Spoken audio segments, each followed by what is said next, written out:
Merci Maxime pour toutes ces précisions. On va maintenant évoquer tout à fait autre chose, parce que c'est la période de Noël, vous le savez, et on va aller en Angleterre. Et oui, en Angleterre. Pourquoi en Angleterre ? Parce que c'est un jour particulier là-bas, c'est un jour férié. Les festivités durent un peu plus longtemps là-bas, c'est un jour férié parce que c'est le Boxing Day, c'est le jour de l'ouverture des boîtes en français. Dit comme ça, c'est pas très parlant. En fait, c'est le début de la saison des soldes, mais des soldes version XXL. On va retrouver Marion Boueda, correspondante pour BFM TV à Londres. Vous êtes justement à Oxford Street, qui est, si je ne m'abuse, une rue très commerçante. Alors le Boxing Day, cette année, il est dans un contexte un peu particulier, parce qu'on le rappelle, il y a une inflation record qui fait beaucoup souffrir les Anglais. Et oui, en effet, entre 10 et 11% d'inflation ces derniers mois, c'est du jamais vu depuis 40 ans. Alors les magasins ici, oui, entre Oxford Street et Regent Street, viennent d'ouvrir. Des personnes faisaient déjà la queue assez tôt ce matin. Les vitrines affichent des réductions, comme vous le disiez, assez grandes, assez énormes, entre 50, 70, 80% de réduction. Ces soldes sont évidemment attendus avec impatience par les Britanniques, vu le contexte. Les Britanniques qui souffrent énormément de l'inflation, mais d'autres me disaient aussi que ce n'était en fait pas le moment de faire de nouveaux achats, car ils en ont déjà fait beaucoup trop à Noël, qu'ils n'ont pas d'argent de côté à cause des factures à payer, du prix aussi de la nourriture qui a énormément augmenté. Donc en fait, pas sûr que tout le monde profite de ces soldes ici, surtout qu'on est dans un contexte de grève. Depuis le mois de décembre, il y a des grèves presque tous les jours, et aujourd'hui, il y a une grève des transports, c'est-à-dire que les trains, certains métros ont été annulés. Il n'y a carrément aucun train depuis par exemple Saint-Pancras ou Euston, qui sont des gares assez centrales à Londres. Donc les personnes qui auraient voulu peut-être faire des achats aujourd'hui dans les rues commerçantes comme ici derrière moi ne peuvent sûrement pas se déplacer. Alors les commerçants ont essayé pour réparer ces dommages, ont essayé de faire des réductions dès la semaine dernière. Il y a eu déjà moins 70% par exemple dans le magasin John Lewis, qui est un grand magasin ici. Des grosses réductions ont été faites car en fait il n'y a pas eu assez d'achats faits par la population selon les commerçants. Donc les réductions continuent aujourd'hui, c'est le gros jour de solde, mais certains me disaient qu'ils préféraient passer la journée avec leur famille. C'est le dernier jour férié des vacances et qu'à cause des grèves et de l'inflation, ils préfèrent profiter de ce jour férié sans les transports et sans les magasins. Merci Marion, en direct de Londres pour BFM TV. Et si vous espériez prendre un train et aller profiter des soldes à Londres, c'est râpé, parce qu'il y a la grève à Eurostar. Là-bas aussi. Oui, là-bas aussi. Il y a grève aussi là-bas un peu partout, et l'Eurostar est également concerné, avec des gens qui réclament de meilleurs salaires. En tout cas, en France, on n'a pas les soldes le 26 décembre. En revanche, il y a un business qui s'est complètement démocratisé depuis un petit moment maintenant. C'est évidemment la revente de cadeaux de Noël. Alors BFM TV a rencontré une famille d'Île-de-France qui est adepte du concept. C'est un reportage qui est signé Marie Leuf et Léna Mahouda. Merci ma chérie. C'est un matin de Noël qui pourrait paraître banal. Et pourtant, lorsqu'il déballe des cadeaux qui ne lui conviennent pas... Oh, un plaid. Il ressemble beaucoup à celui que j'ai déjà. Cédric a sa petite astuce. Ah, c'est dommage.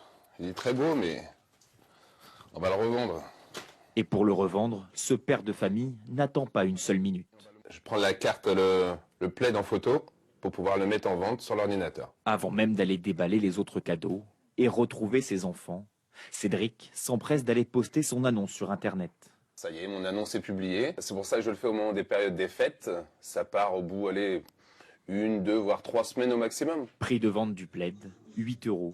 Une petite somme, mais qui permet à cette famille nombreuse de rentabiliser ses achats de Noël, notamment en période de hausse des prix. On le fait depuis longtemps, mais c'est vrai qu'on le fait de plus en plus depuis l'inflation. On préfère largement vendre les choses qu'on a à la maison en trop. Ça rapporte un peu d'argent et du coup, ça nous permet de faire des sorties en famille. Cette technique n'est pas nouvelle pour la famille, car cela fait 10 ans qu'ils mettent en vente leurs cadeaux dès le 25 décembre. Et ils sont loin d'être les seuls. Un Français sur 10 envisage de revendre ce qu'il a trouvé au pied du sapin, d'après une étude du site eBay. La première des motivations pour 70% des Français, d'après notre étude, c'est de pouvoir financer Noël et mettre de l'argent de côté grâce à leur vente des cadeaux de Noël. Selon la plateforme, 100 000 nouvelles annonces étaient déjà publiées hier à midi sur eBay, dont celle de Cédric.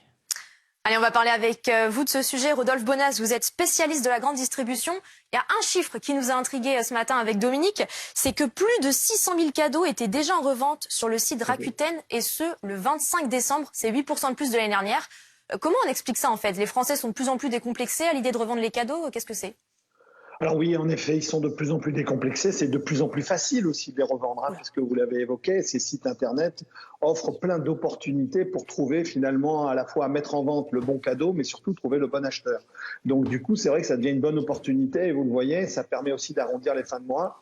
Il faut savoir que sur les 5 dernières années, le nombre de Français qui ont décidé de revendre leurs cadeaux de Noël juste après les fêtes a augmenté de plus de 500 000. Donc c'est-à-dire qu'il y a 500 000 nouveaux Français qui utilisent cette pratique. Alors après, petit détail aussi, c'est assez marrant, c'est plus on est âgé, moins on revend. Hein, c'est-à-dire qu'on a tendance à imaginer peut-être que lorsqu'on est âgé, finalement, on nous offre peut-être des cadeaux un peu plus attendus et donc qui font un peu, quelque part, qui sont vraiment dans la cible. Alors que lorsque vous êtes plus jeune, parfois vous faites un peu chou blanc, comme dans votre reportage avec cette histoire de plaid.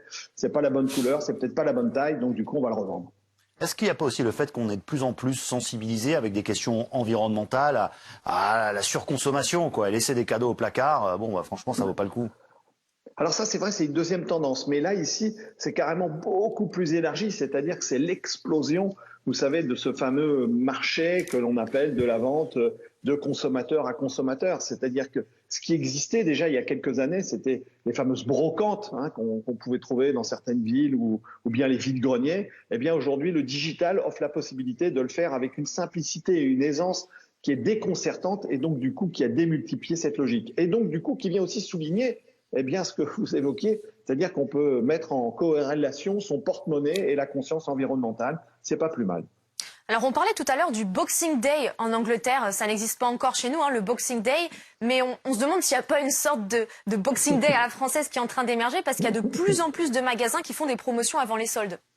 Alors oui, vous avez raison et vous avez bien raison de faire la différence entre promotion et solde. C'est-à-dire que, je vous rappelle, les soldes, c'est la seule période dans l'année où le commerçant est autorisé à vendre son produit en dessous de son prix d'achat. Toutes les autres périodes sont des périodes de promotion, c'est-à-dire que vous toucherez des produits moins chers, mais ils seront toujours minimum au prix d'achat du commerçant. Alors ce Boxing Day, est-ce qu'il va marcher? Est-ce que ça va devenir comme le Black Friday finalement? Souvenez-vous, ce Black Friday qui est né chez nous timidement et puis aujourd'hui qui est devenu un véritable rendez-vous commercial.